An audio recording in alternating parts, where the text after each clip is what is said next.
think so. All right. It's been a You and Tipsy Me are gonna get through this. All right. We got this.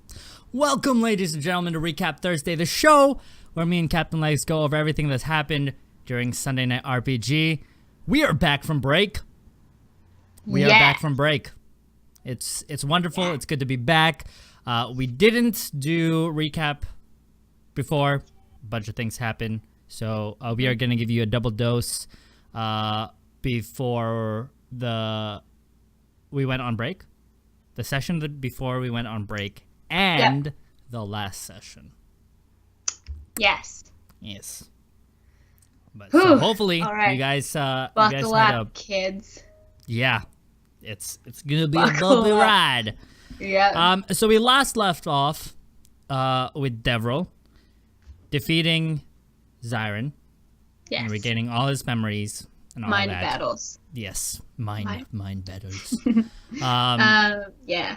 Yeah. So we left off there. He's regained all his memories. He's become a fuller person. He's become the person that he's meant to be.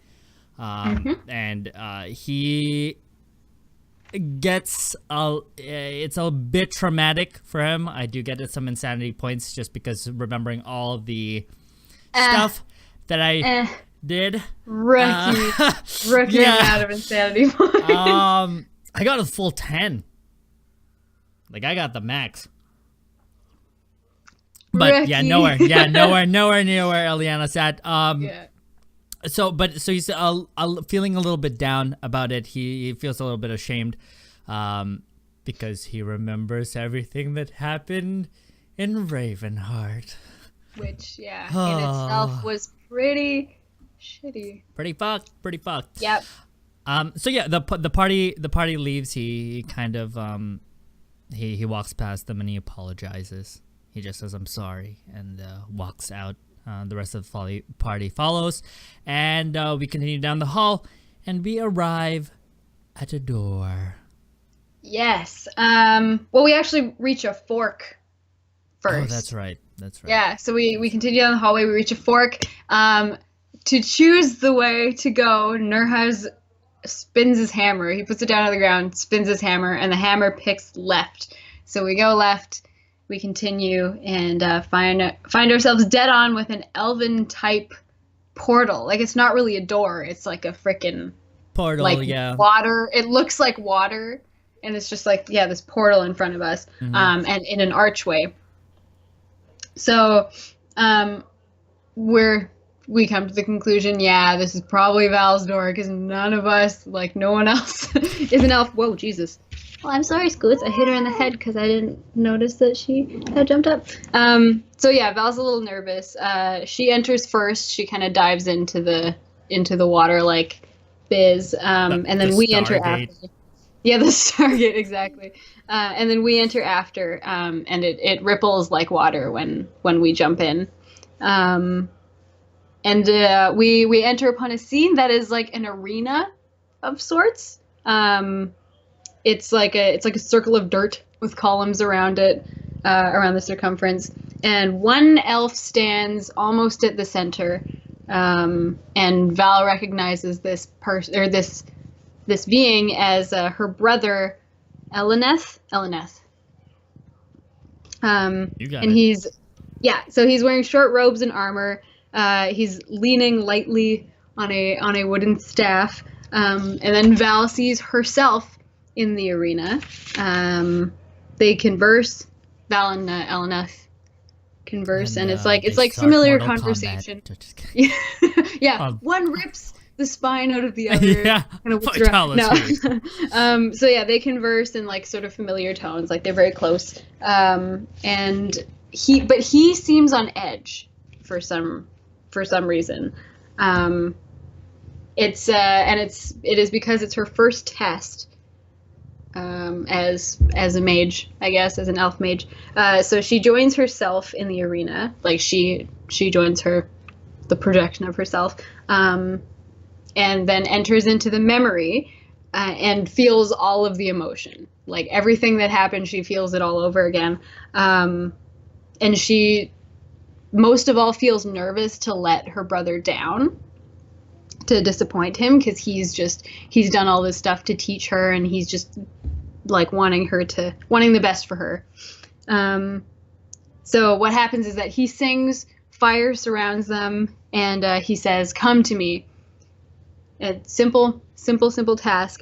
So Val steels herself and walks through the fire with relative and ease. flames. Yes, and Eleneth smiles and praises her for her success. The memory fades and changes to her home, so they're observing that now, or all of us are observing this. Now Val in their home, Val and Eleneth are arguing with each other. She's saying he's pushing her too hard, and she's starting to resent him, and she wants to run away. And all of her memories come flooding back. I wrote down Steve Vaughn, but I didn't fill in that blank. So yeah. So basically, she ran away because her brother basically had very lofty goals. He tried to parent her. Basically, you know how overbearing parents are. He thought that she was meant for something greater, but Val just kind of, regardless of whether she or not she believed it, she just wanted to do it her own way. Whether or not she was truly meant for something greater, she just wanted to find her own path to get there, not his way, right? So yeah, she basically ran away from home and wandered around for 100 years. Yeah. Just and a when typical. Usual elf times. Yeah. So she was passing through Sandon when she died. And Eleneth seemed to think that Val was the chosen one. So that's why he pushed her so hard. He was supposed to bring balance to the Force, not destroy it. Yeah, you were the chosen one. So yeah, that's all there. That's Val's memories. Now back out into the hallway, we continue back to the fork, to the junction. And as we're walking, we hear a sound. Now it's like a scraping, then banging. And Morin the lizard enters Nurhaz's mind and says, "There's another presence here in the dream. Another mortal occupies this dreamscape." And so as we approach the sound, we hear mumbling. And he's kind of like around the corner. And so a couple of us poke our heads around the corner, and it's a human man. Yep. Up against the wall, yep. Trying to claw his way up the wall. Yep. And he seems like a merchant of sorts. Eos says this is the dream, madness incarnate. Morin says poor souls that enter the dream without protection reach madness in minutes. And the guy is absolutely delirious. So Val asks him questions through Mind Link, and he just laughs hysterically, which turns to weeping. So she approaches him in real life because he thinks that just voices are talking to him. So yep. she approaches him, and he crawls to her, and he says, "Oh, the voices are real." Vythos tells Devril that we can't eject someone from the dream willingly, because Devril does suggest that maybe we should just send him back. We can't eject someone from the dream unwillingly while the guy thinks that he's not in the dream. So Devril tries to convince him to want to leave. We learn that the guy's name is Franz, and he's a completely lost cause, no matter how much we try to reason with him. Devril's very sweet about it too. He is very sweet about it. Yeah. Somebody mentions that to die in the dream just traps in real life. Well, traps the soul and traps the person in the dream. So you become a vegetable. Basically. Pretty much, yeah. You become a vegetable in real life. So Devril's trying to prevent this from happening to this poor guy.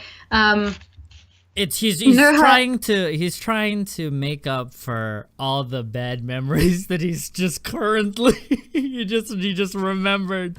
So he's working really hard with this guy, and he's like walking him step by step. And so he's asking for advice from the elders, being like, will this work? And they're like, maybe. No. And we're like, all right, yeah. Like, Probably we're just not. like, whatever.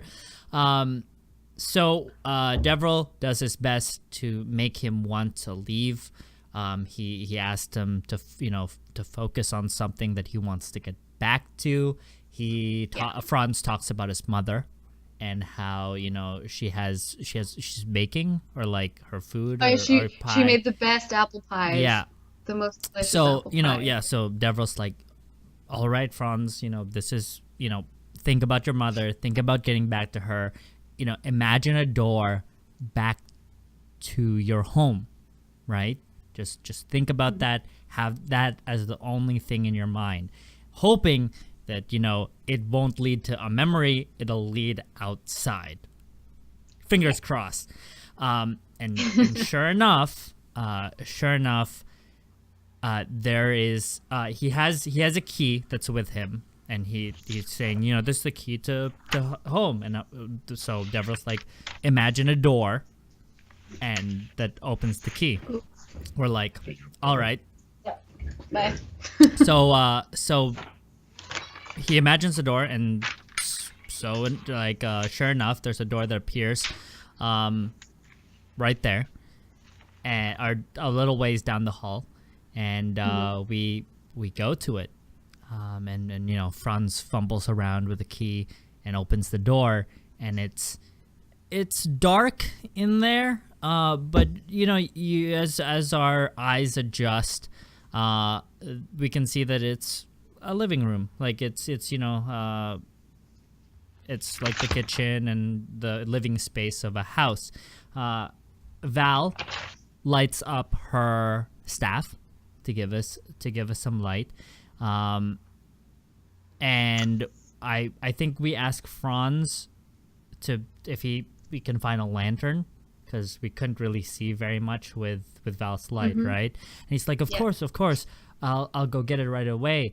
So he goes into the darkness, and you hear him fumbling around, trying to get a light or a lantern.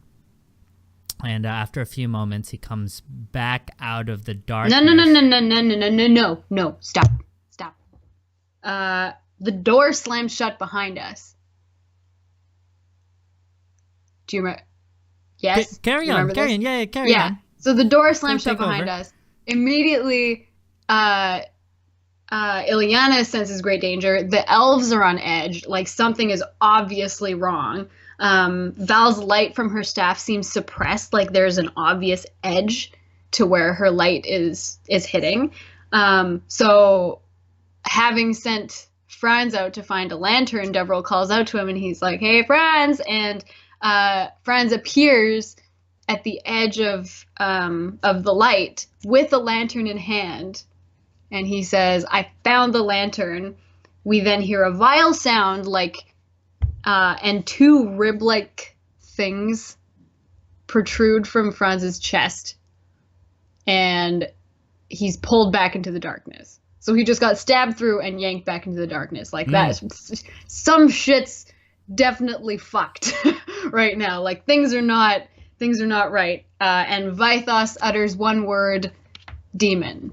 That's where we ended our 2016 session. Yes. So you can see that we were left on quite the cliffhanger. So lucky for y'all on the recap. If you haven't been watching the sessions, ain't no cliffhanger. You're fine. Yeah. You're No, you guys binging Raethborne. Ridiculous. Yes. Yeah. So We actually, before, just as an added note, we had the option to carry on. we did, but we didn't have. We were like on a shortage of people. Yeah, we were on the shorter people, and we were just like, nah, you know what? We'll just save it. So we embraced the cliffhanger. But with our first session back, we start with that being trapped in what seems to be Franz's house. Yeah. So all we can do really now is reconfigure and move forward. Val sees a hand as we're walking. Val notices a hand coming out of the wall. Shadow hand. Shadow face. Yeah, and it starts going straight for Elder Morin, the elf guy. So Val pushes past Ileana where she is in her formation and saves Elder Morin from this hand that's going for him. She then casts a spell, which her see dead spell. Yeah. And so Deborah looks over. But she fucked up.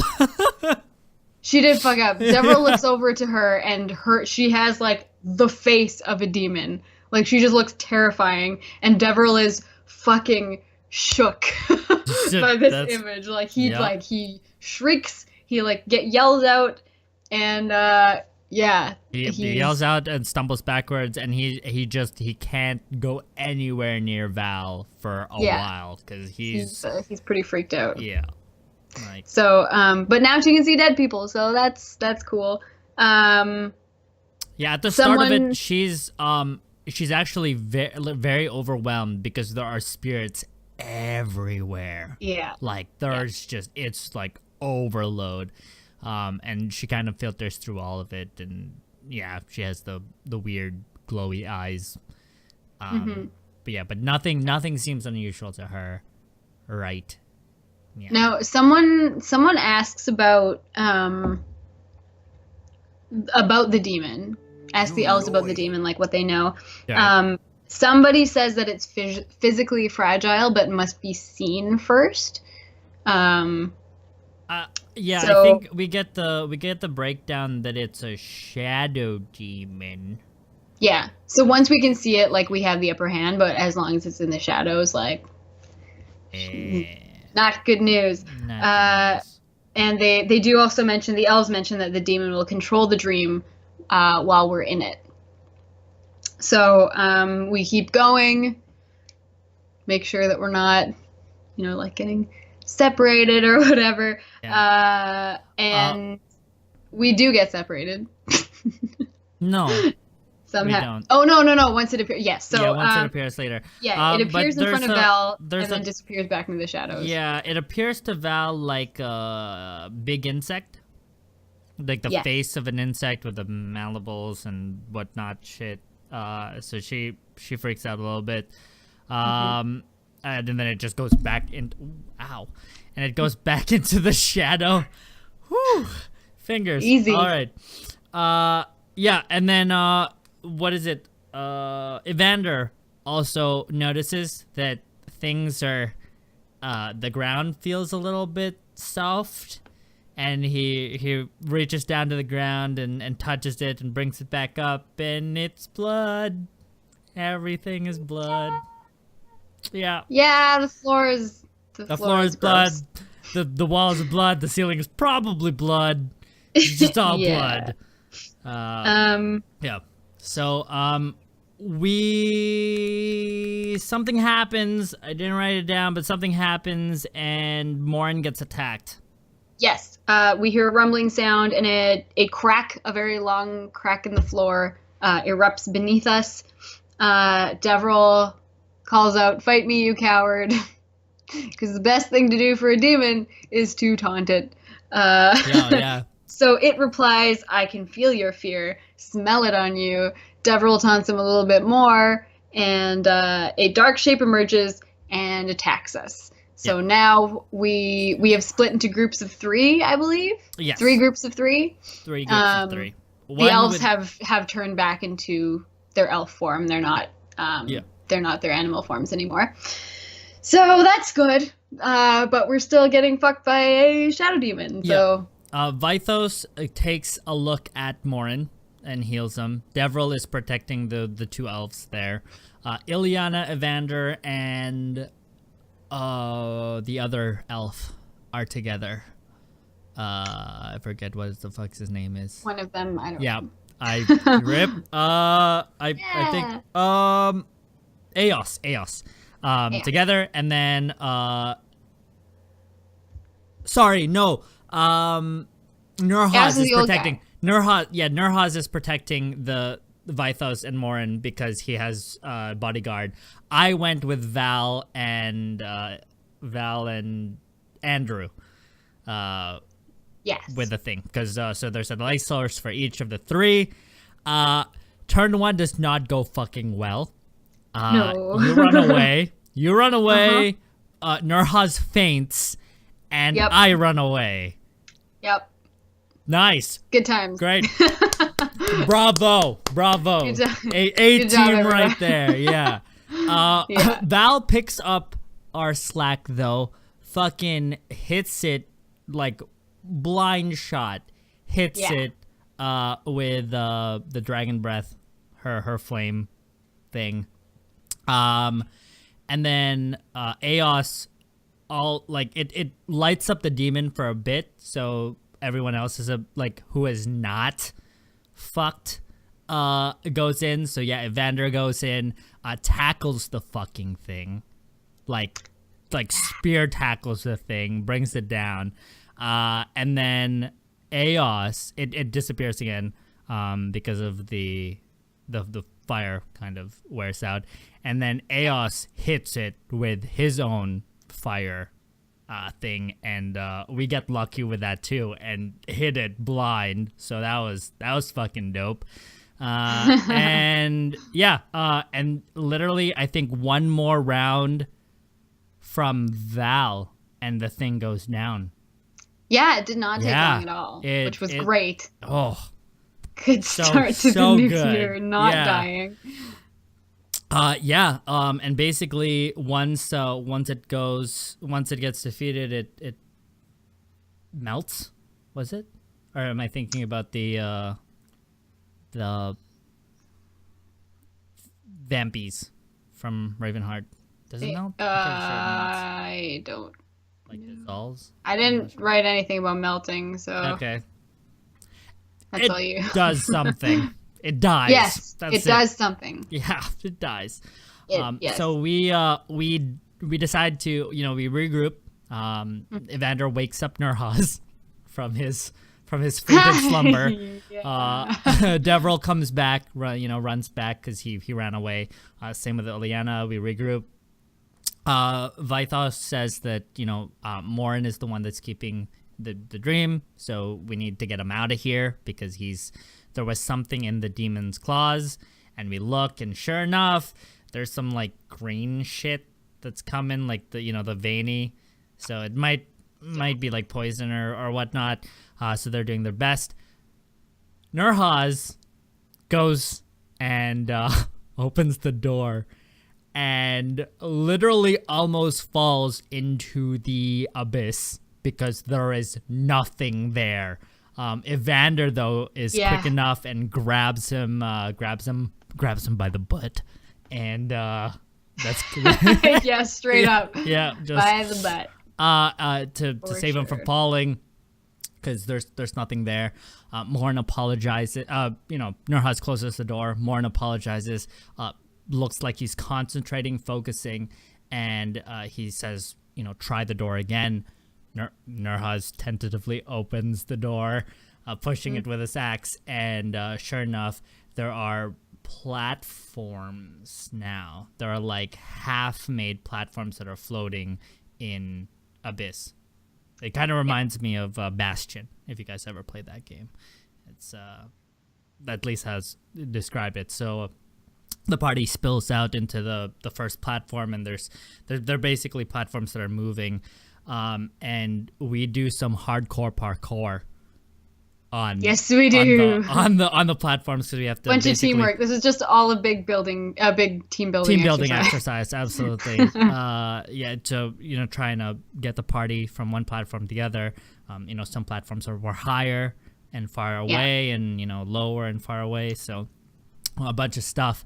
About midway through, the platform that the mages are on, because they changed it, the birds fly over to the platform, so it's a lot easier.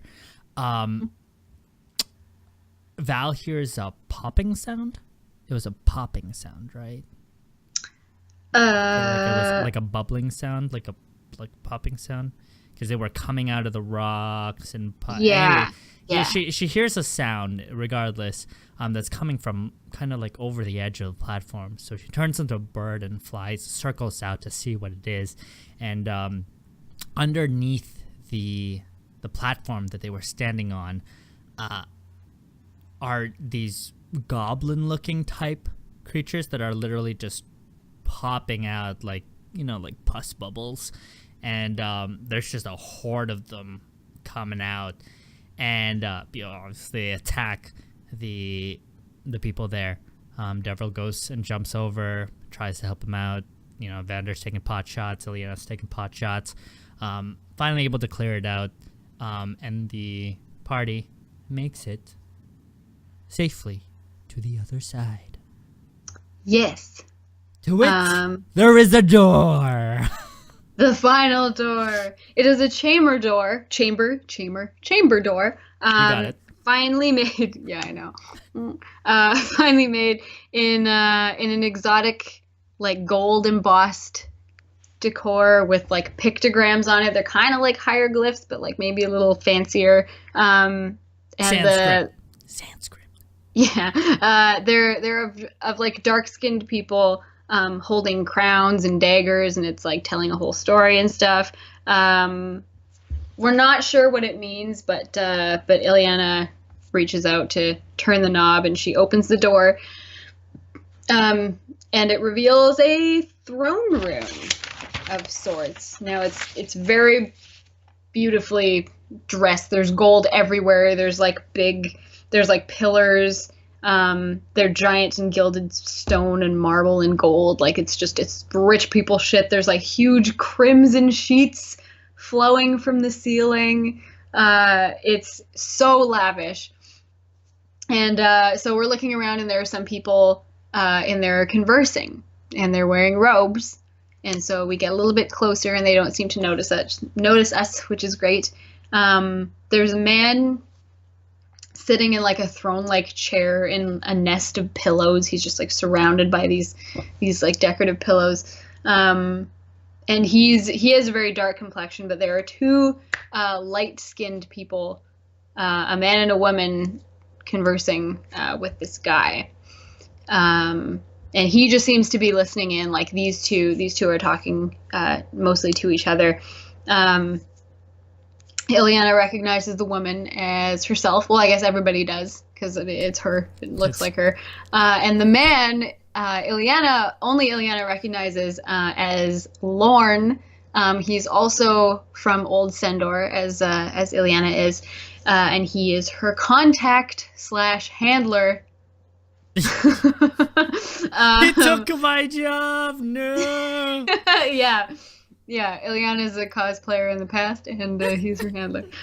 So the other two, there are two other people there. They're Amarians. They have very dark skin, and they're going over the travel plans while this dude just listens in. So they're just saying that Lorne will leave on the first ship at dawn. Ileana will leave tomorrow night, and they're departing for Therend. So that's how they got over there. So Ileana is basically supposed to meet Lorne in Sandon to spy and report to Banwick, the enemy, the bad guy for us anyway, because we're on Wallace's side on the blue team, and Banwick is the opposing side. So what Ileana and Lorne are there to do is spy and report to Banwick and murder the Wallace sentries. Brutal. Yes. So as the conversation continues, the Ileana starts to remember the man who's seated in the throne in the pillows. He is her spy master, and she remembers a name that she called him, and it was is Master Ajipar. We still don't know what that means, but it is a name that we can refer to him. So the scene shifts to Sandon, and Ileana meets Lorne there, and they meet at the inn where they get a little freaky. There's a lot of it's like a series of flashbacks to which Devril no, I can't. You can't. Everyone sees the raunchy scenes that took place. Devril's scarred for life. Yeah, that's it. And and then the next day, Devril thinks that she's on vacation with a husband. That he knew it. He knew it from the beginning. She was married. Yeah, she was married. She thinks they're married. Yeah. When in fact they aren't. But that Devril's just jumping to conclusions at this point now. So, dude, I totally fucked up, and I thought, no, you were in Sandon for a vacation. That's what I thought. So yep, that's it. Yes, scenic Sandon.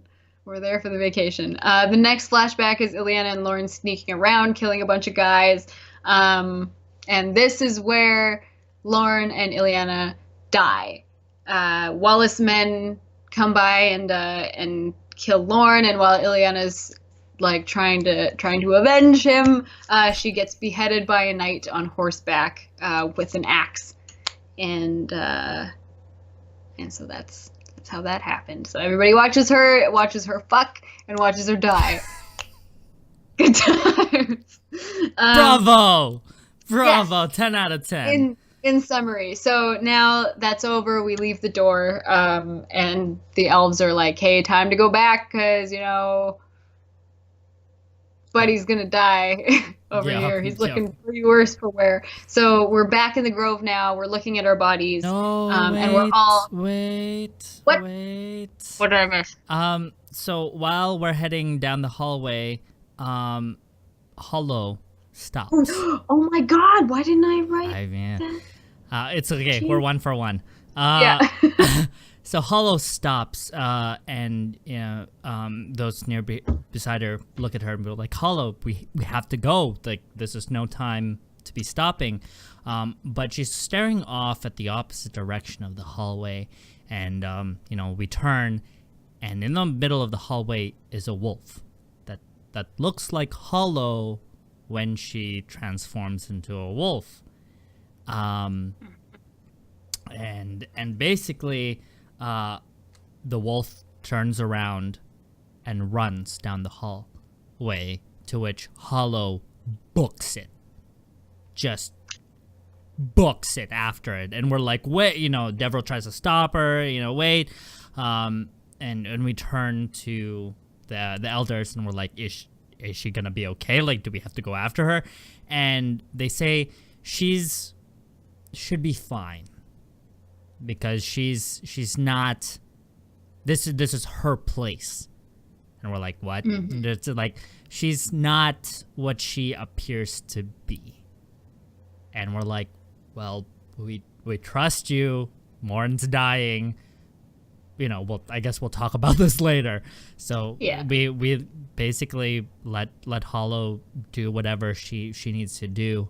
And we exit the dream. We find the door. Morin is able to conjure the door, and we head out. Now there you go. So we're in the grove, and we're back in the grove. We're looking at our bodies. We're having out of body experiences, looking at ourselves. Projection. Sitting in a circle in the grove. Holo's body is gone. It's not there anymore. What's up with that? Yeah, so we ask where she is, and the elves say, well, she is both new and old. She's from the dream. Hello. She is an avatar. And she's a sign of change, good or worse. She must bring balance to the world. To the force. Fire Nation, Fire Nation attacked. And they don't know why she appears now. That's what they're saying. They're not sure why she appears now. But yeah, everybody goes back into their bodies. Wakes up. And basically, the elders talk to us about about this. Basically, now you have your memories. This was our plan. And we're like, what? And we're like, this is why we brought you back. So the elders reveal that it was indeed them who brought us back to life. Yep. And they didn't give us back our memories at the start because they wanted us to come together as a group, from all different walks of life, have different experiences, because they want our help to deal with everything that's changing. Nemesis, the Civil War, all of it. But they thought that it was only fair that that we should know the entire truth if we were to accept, their mission, so to speak, or whatnot. Mm-hmm. So, Evander's like, wait, even me, like, and like Andrew, and they're like, they're just happy accidents. And but they've helped a little bit because we don't make mistakes, we just make happy accidents. And so like Evander found his friends a lot faster than he anticipated when he left the group. So there was that. So basically we talk a little bit about the political things, about maybe the elves can side with Wallace and the king to help the Civil War, but they're dealing with the Nemesis, and they have to walk dreadfully because they might have a civil war soon. So it's really tenuous. So they're asking for our help. This is the only time where a Judicator, a dwarf, an elf, a Cimmerian, can all come together, basically, without the prejudice and the whatever it is, and work together. So there's that. Was it Morin? One of the elders says that if we do we accept? And Devril says, I can't speak for the others, but if there's something that I can do, I'll do it, because it's the least I can do for giving me another shot at life, right? And everybody kind of echoes the sentiment as well, right? Like this, if they can do something, they'll do it. And the elder says to Nurhaz, or that it says to the group that we are free to stay in the Elven City, but the longer we stay, the more unsafe it is, because this is Nemesis City. He has this people, they might get a little bit antsy that we're there. So if we are to find a clue or a lead, they say, Nurhaz, go and find your brother in Karun.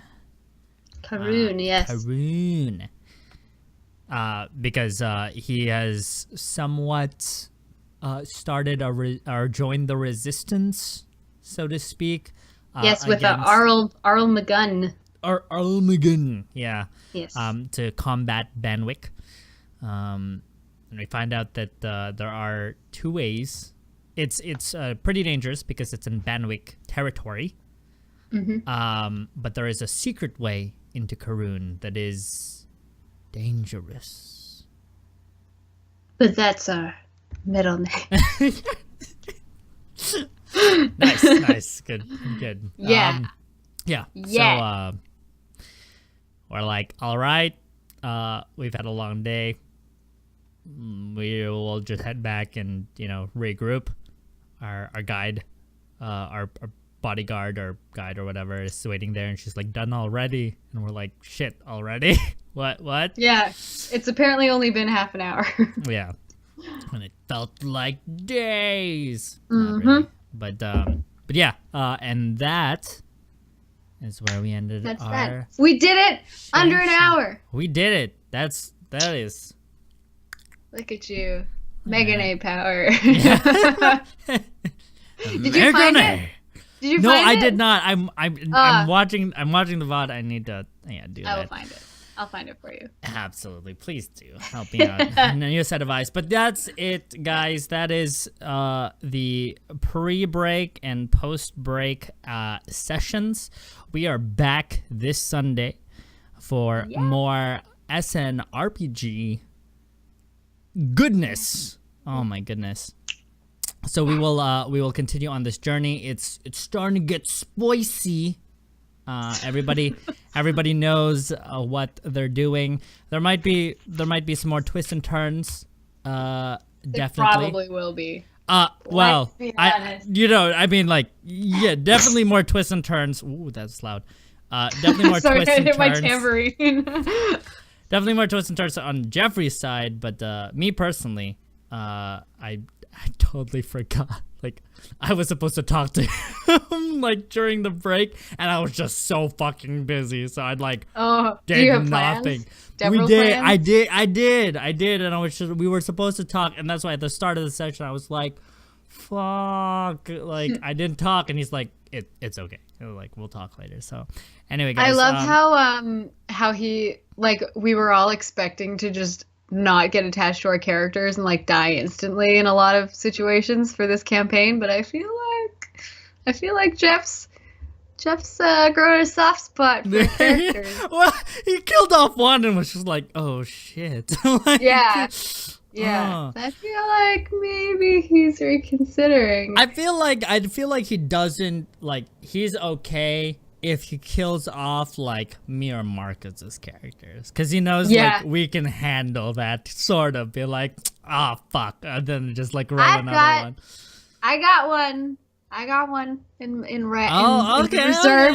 Right. Should Ileana die because she's a piece of shit? I've just been wanting to totally fuck her over. Like, get her all the insanity points. What? Like, same here. Like, honestly, like every time I like roll shitty on Devril, I'm like, good, fucking good. Just fucking die. Yeah, like get out of here. Fucking, You've got another guy. Just like get out of here. Like you're just because also like one of the biggest things too. Like I didn't do a lot of min-maxing this time around, but I feel like just the like how we made the system alone, I'm just really fucking strong. Like it's not like there's you guys, right? Like I'm just saying, like there's you and like Nurhaz that's like, all right, and then there's fucking me that like one shots things, and they're like, it's really hard for Jeffrey to like balance things. Frenzy's basically the star in Mario.